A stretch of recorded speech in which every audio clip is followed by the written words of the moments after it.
shortly. And we are all right, ladies and gentlemen. Welcome to the inaugural live edition of the Mike the New Haven podcast. We've done 63 episodes of this podcast.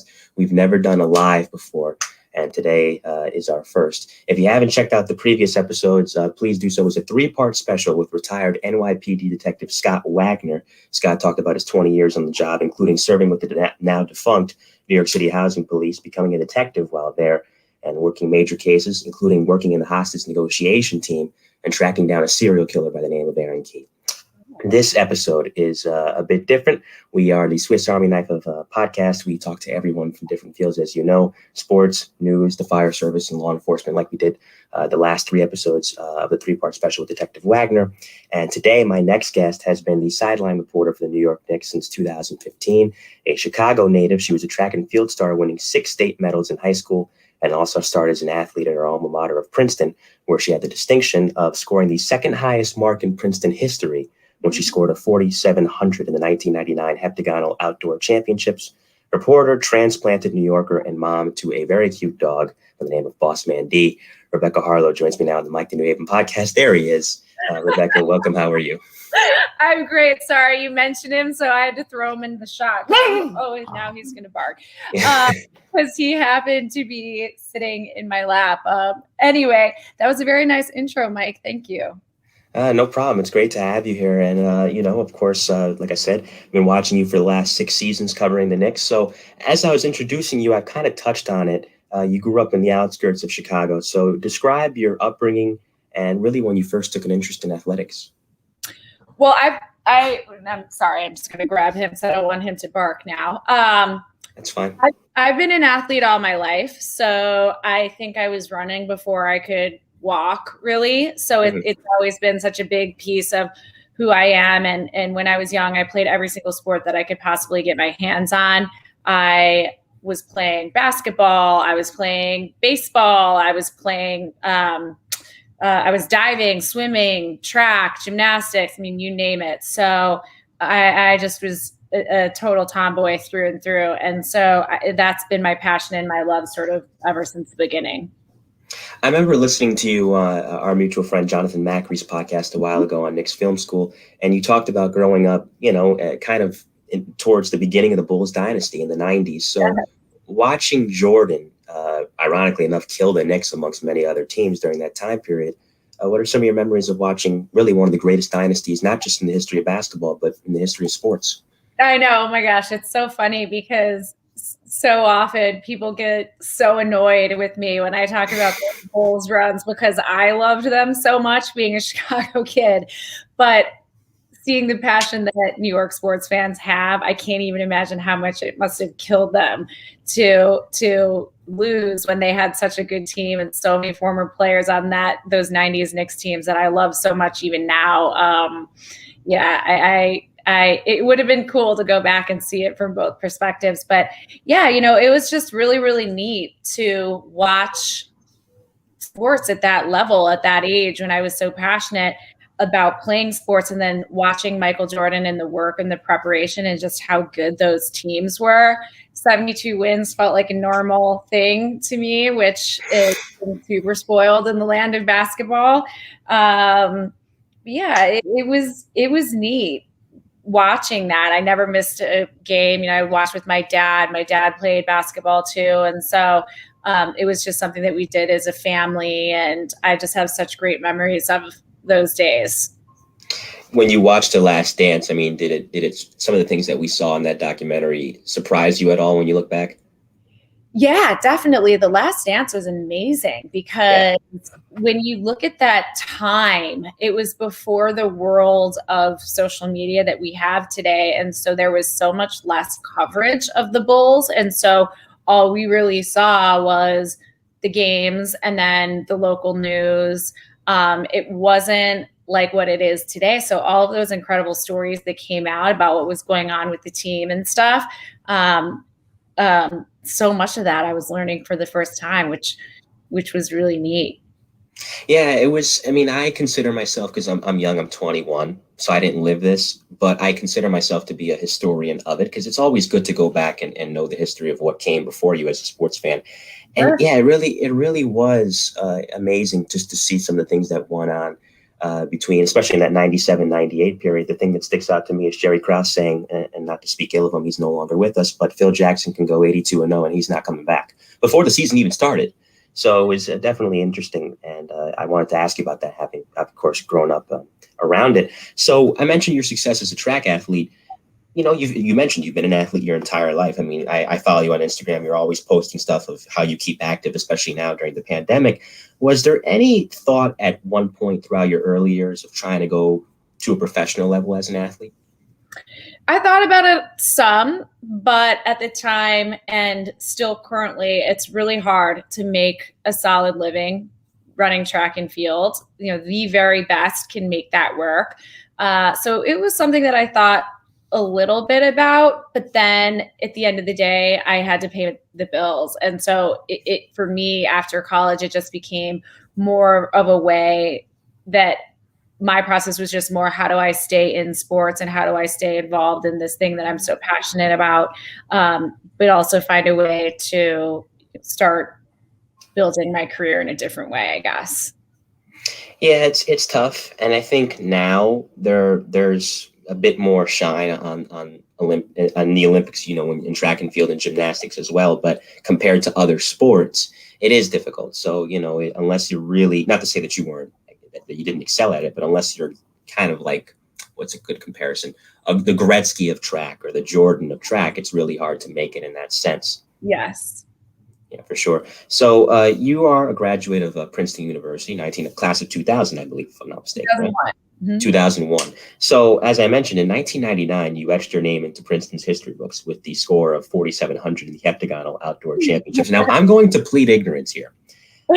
For those who are I'm not familiar with that particular It's okay. sport. It's all the time, yeah. Explain that to me. What exactly is a heptagonal championship?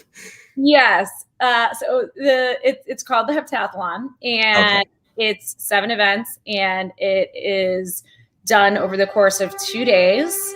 So it's really cool because the mental toughness side of it is just important as the physical side of it. And that was something that I was really attracted to about doing a multi-event like that, just because typically you play a game, it starts, it finishes in 2 hours, you move on. But this is one where you do 4 events and then you've got all night to think about what you did right or what you did wrong, what you need to do the next day. And you come back and you've got 3 more events to go. So it's the 100 hurdles, the high jump. And by the way, I always have to say these in order. This is the order that they go on the track because there's 7 of them. And otherwise, sometimes I'll forget. But so it's 100 hurdles, high jump, shot put, long jump, 200, javelin, 800 meters. So it's I would have died. All of those things combined, a little bit of everything. Jack of all trades, master of none. That's what I say. Wow. I mean, you know, given that does take mental toughness. I mean, I wouldn't have. Like in school, we used to have the pacer test. You'd run back and forth and see how long you can go for. And at the end of it, I mean, we all just dropped, you know, because it's hard. So I can't even imagine doing something on that level. So, you know, I'll ask you, I mean, that's a pretty cool accomplishment. Where does it rank among the things you're most proudest of having accomplished? You know, I think if I was going to look back, the thing that I was most proud of as an athlete at Princeton was being the captain my senior year, because to me, the camaraderie and the teamwork and the team thing has always been my favorite part about sports. And so track can be a very, very individual thing because you have your one race or your one thing that you do, whether it's throwing the shot or the jab or, you know, if it's the 800, you're a sprinter or hurdler or whatever your case may be, you can kind of do your thing and then leave. And to me, and it's an individual thing. So for me, being able to pull it all together and have, you know, the respect and trust from my teammates to be the captain of that team is definitely the thing that I'm most proud of. Yeah, leadership is an important quality to have. And definitely, I mean, one learns as they go. And so to get that honor, yeah, it's definitely a prestigious thing. We are talking with Rebecca Haarlow here in the Mike the New Haven podcast. More with Rebecca in just a second, but first, a word from our friends, aka my sister, over at the Cozy Babe, our first unofficial sponsor of the podcast, who is not paying me yet, but as I always like to say on this podcast, she's going to eventually. If you are into fashion at all, if you're a guy listening to this and you got a lady in your life, whether it be your sister, your girlfriend, your wife, your daughter, whatever the case may be, or you're a woman like Rebecca, and you're into fashion, follow my sister over at the Cozy Babe, TheKozizie, BABE, where she can give you all the latest happenings in fashion, as well as some giveaways. So shout out to her. So I always like to plug her here. I mean, listen, I annoyed her all my life because it's my job as a younger sibling. So the least I can do is shout her out here on this program. So back to your conversation with Rebecca Haarlow. Your career path really is interesting because it's not the usual route to where you're at right now. Not that that's a bad thing. It's just it was different. So when you talk about people that work in sports, they usually go to school for that sort of thing. They usually, work at it early on. But you originally started out in Silicon Valley, working for a while, I believe, in marketing. So, upon graduation, would it be fair I know we talked earlier about your desire to stay in sports somehow, but given where you wound up for a while, I should say, would it be fair to say that a career in sports media originally was not on your mind? Yeah, definitely. I completely tripped into a career in sportscasting. And one thing that I will say, though, is I was just having this conversation with Monica McNutt, who's one of my colleagues who is at MSG. And all of our careers are different. And the path to getting a job in sports has been different for all of us. But the one thing that's consistent is the grind and the hustle and doing the work and taking the steps that it takes to eventually succeed in the industry. But then getting back to my specific story, I originally wanted to be an athletic director. Maybe that'll be my next career. Because I felt that there weren't enough women in that space. And so my plan was to go to law school and then go down that path. But I ultimately decided that I didn't want to be a lawyer. So to sit in law school for 3 years seemed like a lot of time if it wasn't necessarily what I wanted to pursue. So again, I knew I wanted to do something in sports, but I wasn't quite sure. And I moved to San Francisco, kind of took a leap of faith, was applying to a million jobs. And what I ended up getting was a job with ABC and their local affiliate station, where I was just making, probably $5 an hour, logging games and whatnot. But it was an intro into the industry. And then from there, I got an internship with the Golden State Warriors that winter. And what happened was on my first day, and again, at the time, I was just doing everything that I could possibly get my hands on just to see what I wanted to do in the space. And so on my very first day, I thought I was going to be shuffling papers and, moving cords around or something like that. And of course, I did all that, serving coffee and whatnot. But they handed me a microphone and said, go into the locker room and get interviews for the radio show. And I thought I was going to die. I was so scared because I had no broadcast experience whatsoever. And so that seemed very daunting to me. But at the same time, it was great because it tapped into my competitive nature and it tapped into those feelings of what I loved so much about being an athlete, just the competition and you've one shot, don't mess it up, the adrenaline rush of it. And so it was such a natural fit for me, and the rest is kind of history. But that's the piece in my career that I still love so much because I feel like you can still get better every single day. And when you go live on national television, you still get those same feelings of that same adrenaline and that same thing of kind of working without a safety net. And I love that challenge. You talked about taking a leap of faith. Growing up in the Midwest and then going out to California, that is about as big a leap as it gets, So how would you say, how long would it be fair to say it took you to get acclimated to life and the job in a new city at such a young age? That's a really good question. I'm a people person, so adjusting to another city wasn't hard for me. I liked the idea of exploring and meeting new friends and people and stuff. So it wasn't that. I think the challenge for me in those early years was pouring my heart and soul into building this career and not knowing if it was going to pan out. Because to me, in the past, everything I'd ever learned was you work hard, it turns into success. You work hard, it turns into success if you do the work. And that's not necessarily the case in this industry because there is no specific path. And so I think early on, and then I bounced around cities a lot. You know, I was in San Francisco, then I moved back to New York. Then I was back in San Francisco. Then I moved to LA. Then I moved to Portland. Then I moved back to LA. Then I moved to Chicago. And finally now I'm in New York. And so I was bouncing around all of those different locations for various jobs in broadcasting. And that's just kind of what it takes at the beginning. But I also love now that I've had all those different experiences. Yeah, I mean, it's kind of like, you know, you talk about on-the-job training and trial by fire. That's really what it is. And you, listen, it's been a great career for you. And to have those experiences can only serve you well, not just for yourself going forward, but to mentor other people. And I mean, I imagine you have interns. I mean, it's a little bit different now with the pandemic, but before the pandemic, interns at Madison Square Garden probably picking your brain, and you can share these experiences with them.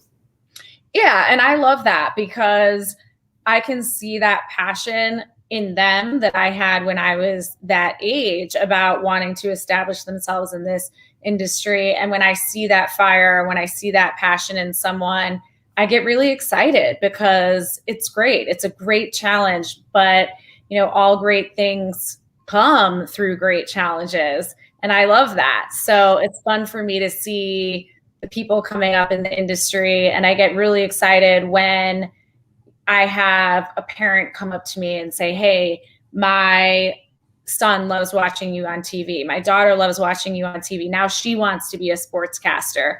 That stuff is, to me, kind of what it's all about. Oh, for sure.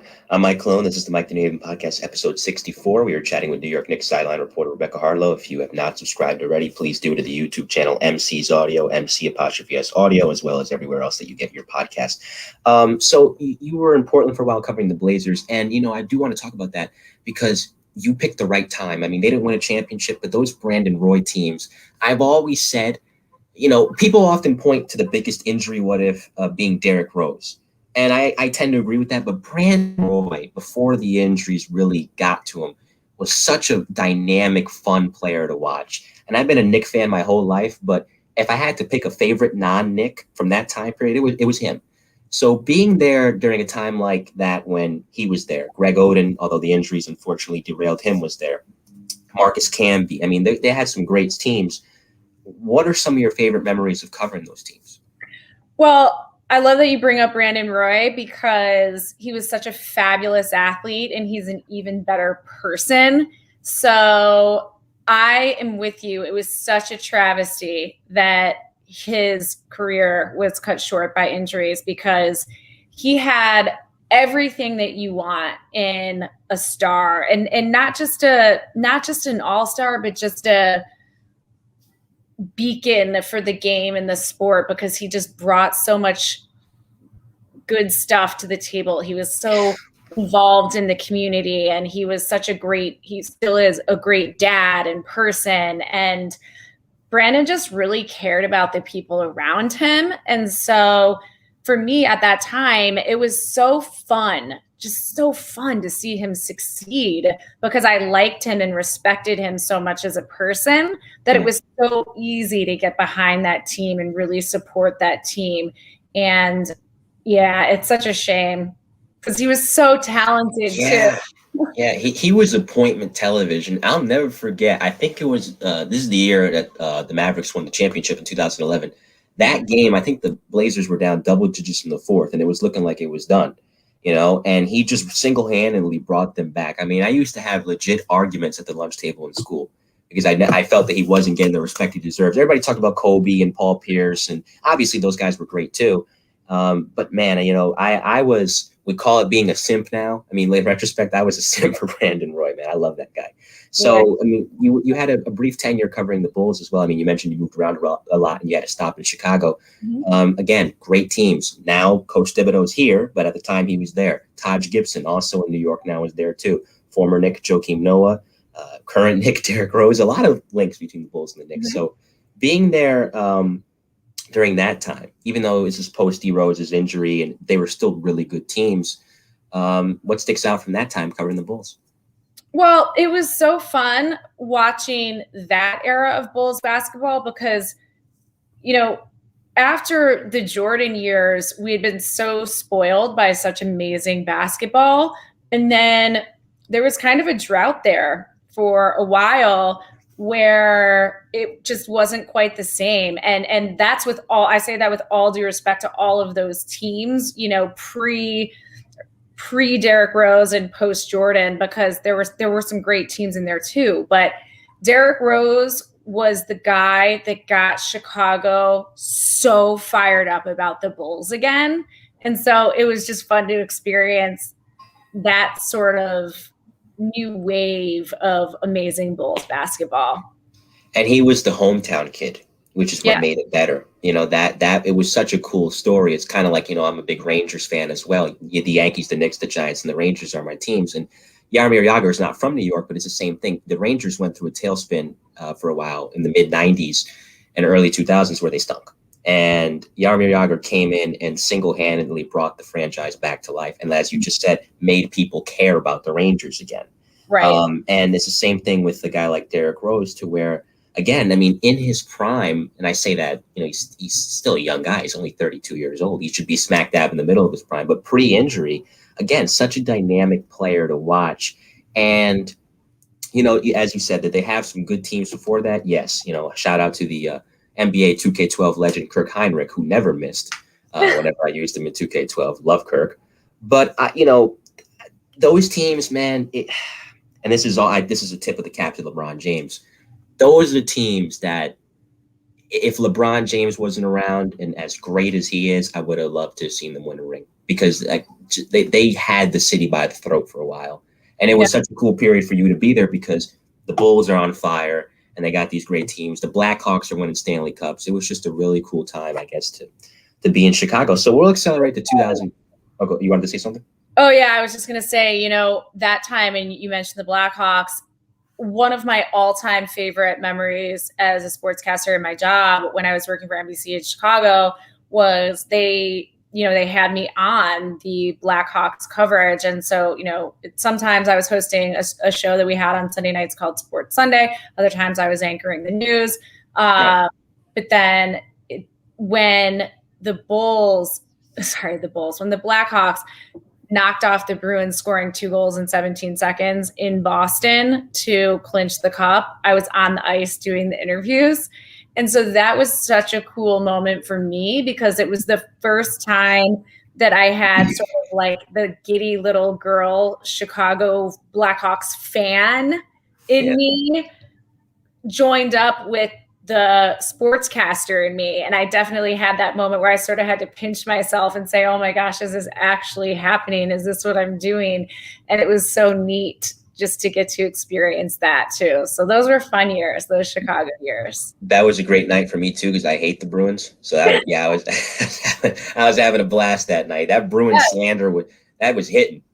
Oh, it happened so fast, which is the funniest thing, because so the way that it works on a broadcast is that you're in the back, and then so where we were set up in Boston to get to where the media location was to where we had to do the post-game coverage was kind of a walk. And so what happened was the game was almost over. We're all packing up our stuff thinking everyone's packing up. We're going back to Chicago, next game, moving on, let's get ready. And then all of a sudden, boom, boom, two goals in 17 seconds. And so all of us are running back to the monitor to see what happened in that moment so that then we could go hit the floor and everything changed. It was so much fun. Did you have a favorite Blackhawk growing up? I mean, Chelios, Roenick, any of those guys? Growing up, not really, because it was, I liked the Blackhawks, but the Bulls were just, they were everything. I never missed a game, ever. And so I wasn't as focused on those Blackhawk teams. But again, growing up at that time, the Blackhawks weren't very good. So it was so easy to watch the Bulls. But then that really shifted over. And my time covering the Blackhawks in Chicago was amazing because I really had a chance to fall in love with the game. I've always liked hockey, but to really dive into it at that level and understand it and study it and all that, it was neat. And I have so much respect for the sport and what those guys go through with their bodies. I love it. I love it. And, my friends jokingly call, because I'm Dominican, they call me an Oreo because you're like, you're the only Hispanic, the only Dominican I've ever met, because our sport is baseball. And I love baseball too. Obviously, I'm a Yankee fan, but you're like, you're the only Dominican I've ever met that actually likes hockey. You buy all the video games, because we just get the video games just to fight. I'm like, nah, and here I am doing franchise mode and all that. So I love it. But, 2015 comes around, and with that, the opportunity to come back to New York City and become the Knicks sideline reporter. Tina Servacio had just departed, and I think she's on Fox 5 now. She's great. Yeah, and now you're coming in. And, I'll ask you, how did the opportunity come about? And given the fact it's Madison Square Garden, it's MSG, it's such even with the franchise at the time being in a downward spiral, it's still an iconic team, of course. So were you nervous upon taking the job? No, I was just really excited. I mean, it was such a dream come true to take it. And at that time, I was a reporter for TNT doing NBA and TNT games, and I still currently do that as well. So it was a natural move. And, when I had left the NBA full time to go to the NFL Network, and then when I came back to Chicago, I was doing all of the sports. When I got back into TNT, I had just really missed the game of basketball. So then having the opportunity to get back into it in a full-time basis like that was such a dream come true for me, just because I love the game so much. And I just obviously have so much respect for the Knicks organization. It's just such an iconic name and team, and the Garden is amazing. And so having a chance to be able to broadcast games at the Mecca, I mean, I just felt so lucky. I've only been to the Garden once. I was back in 2016 because obviously, living that post-college student, college graduate life, I am a certified broke boy. So hopefully I can accrue the funds in the future to get back. But, I remember marching in there for a Knicks Cavs game. This is the year the Cavaliers won the championship. And obviously seeing LeBron live is one thing, but to be in the Garden, to just know that so many greats have walked into this building, between the Rangers history and the Knicks history, not even that, concerts, boxing matches. I mean, it's just, you pinch yourself. You talked about doing that earlier with the Blackhawks. It's the same thing, marching into a building like that. And so this year, Knicks are coming off a great win last night, and they needed that win after that awful loss to the Sixers on Sunday night, I believe, which, was not fun. Some controversy at the end of the game. I'm not going to slander the officials. I will refrain, but it was controversy to say the least. So they're 22-22, and people have really taken a shine to this Knicks team. I'm one of them. It's just so refreshing to have a team that shows so much commitment to detail, that shows so much defensive intensity, which is what made the city fall in love with them in the 90s. Thibodeau has really been embraced by this city. And Julius Randle, after a really rough first season in New York, he's getting an MVP chance at the Garden. So to be around this team throughout this season, I mean, I imagine obviously it's been fun for you, but what's been the best thing? You talked about rooting earlier for people based on how they are off the court. What's been the best thing, therefore, about this particular team and covering it this season? It's the same thing. It goes back to the character, and it's just so easy to get behind this team because there are just so many high character people in this organization. And on that team, I have so much respect for Coach, and I've known him for a very long time, obviously. And then obviously a lot of those players I've also known for a long time too. And to see such an amazing group come together, and they're just all about the work, and there's always more work to do, and it's always about the next step and more preparation. It's just really easy to support such a hardworking group of guys. And when you take a look at a guy like Julius Randle, I just really respect his character and everything that he brings to the table. And you're right, last year is not a great year for him, and he owned it. And then he did the work to change it. If you haven't read his Players Tribune article, it was spectacular. And I did. Made me love him even more. Yeah, it just, you really kind of get into his personality a little bit. And I think it's awesome that he is such a great family man. His wife, Kendra, is amazing. His son, Kaiden, is amazing. And I just love that the leader of that team is such a good person. And again, I mean, that just goes down the line. Taj Gibson's amazing. Derrick Rose, amazing. Like, these are just good people. And so, but then also they're talented too. So that also is why their record is where it is. But it'll just really be fun to see what potential they have. Mike Lupica wrote about this in the New York Daily News in his Shooting from the Lip column, that, maybe soon, as things kind of slowly start to come back, this Knicks team will hear, as he put it, what it would sound like in the Garden, because we've seen.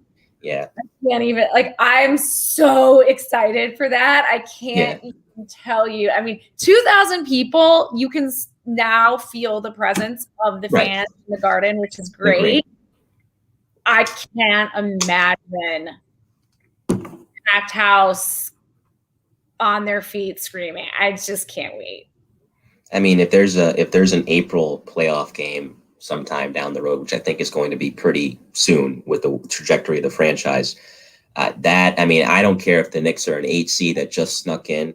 I mean, people are going to be amped up like it's Game 7 of the finals. I mean, Knicks fans, they deserve this. We deserve this because we haven't. Yelling at the TV. That's what I want to know. Are you going to be screaming at the TV watching these games? You know what? I have to. I've learned to do this a little bit. I have to keep it inside because my mom's right. When I'm watching the games in the living room, her room's like right next to the living room, and she's not into sports. So I do not want to wake her up because that would not be pretty. No, Mama, I appreciate that. That's good. Well, you better be yelling on the inside, though. Yeah, right? I'll be very amped up, to say the least. I mean, listen, even in 2013, when they were making their run that year with the 54-win team, I mean, my mom could tell you I was a nutcase for that playoff run. Anytime my teams make a playoff run of the 4, I'm into it. I'm into it. I've calmed down a bit in my ripe old age of 21, but I'm still very much into it. I promise I won't keep you too long because I know you're very busy. So we'll wrap up soon. But I do want to ask, I mean, in addition to covering some great people on the court, you work with some great people off it. I mean, Mike Breen, Clyde Frazier, Alan Hahn, Bill Pito, Wally Zerbiak. It's a really great team. And that's just the people in front of the camera. I know there's many more great people behind it. What's been the best thing about getting to work with these folks? Yeah, it's just, we call each other the MSG family, and that's what it is. It's really great because, you mentioned the people behind the camera. We've got a spectacular production crew. They're all hardworking individuals, and, we all get along. We all have fun together. And, it's different this year because we're not on the road.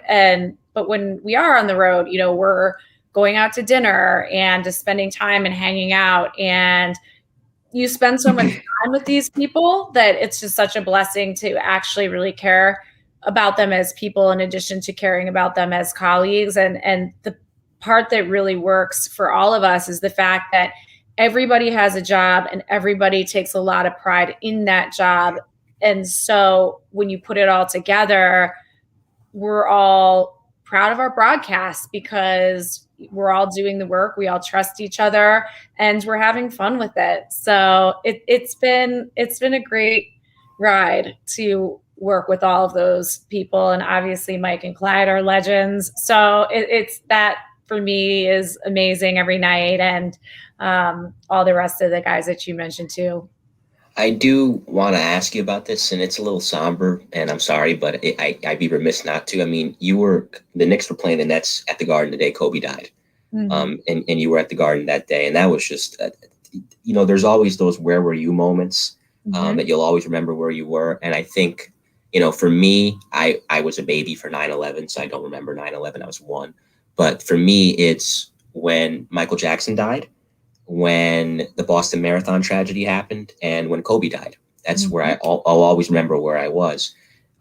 So when you guys heard, and then of course having to go on the air and broadcast the game, I guess if you had to take me back to that day, take me through everything that went on from your perspective.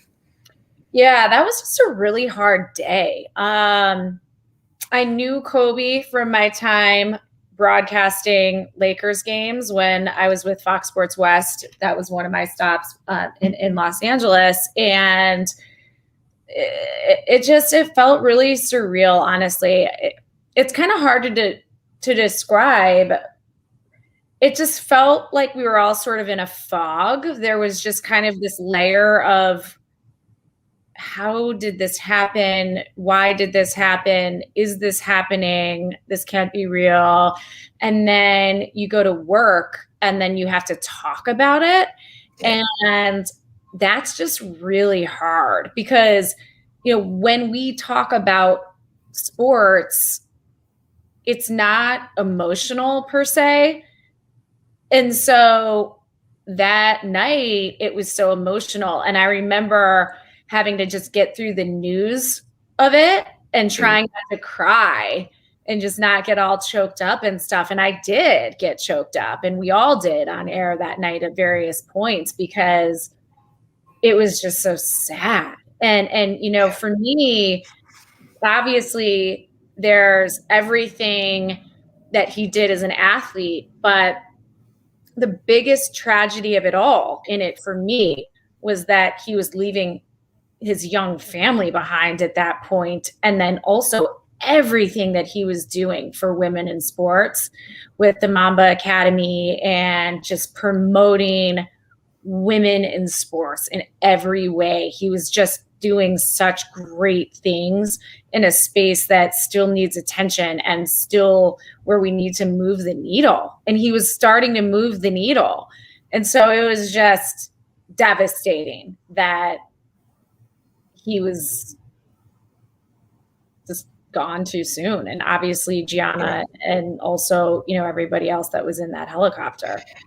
I think, though, it's kind of a testament to him that I don't know how to describe it, but it really doesn't feel like he's gone because he's still talked about, in the present tense. People don't. Whenever I see people talk about Kobe, they never really talk about him in the past tense. And obviously, his highlight reel is endless. You can find anything from his high school years, his Laker years.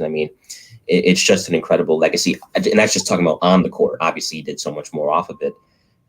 That he left behind. But yeah, that's why when Tiger Woods, of course, had his car accident recently, we all kind of stopped and had deja vu again. And we were hoping that it was another one of those type of situations. And thankfully it wasn't. But do we know these people? You did, but do most of us know these people personally? Like myself, no. But obviously, even as a Knicks fan, he was my introduction to basketball. I caught the second half of his career, which was 2006 until the end. And so, yeah, it was definitely a shocking thing. So as I said, I promised I wouldn't keep you too long, and it is now time for the concluding segment of this podcast, which is rapid fire. It's 5 hit and run questions from me, and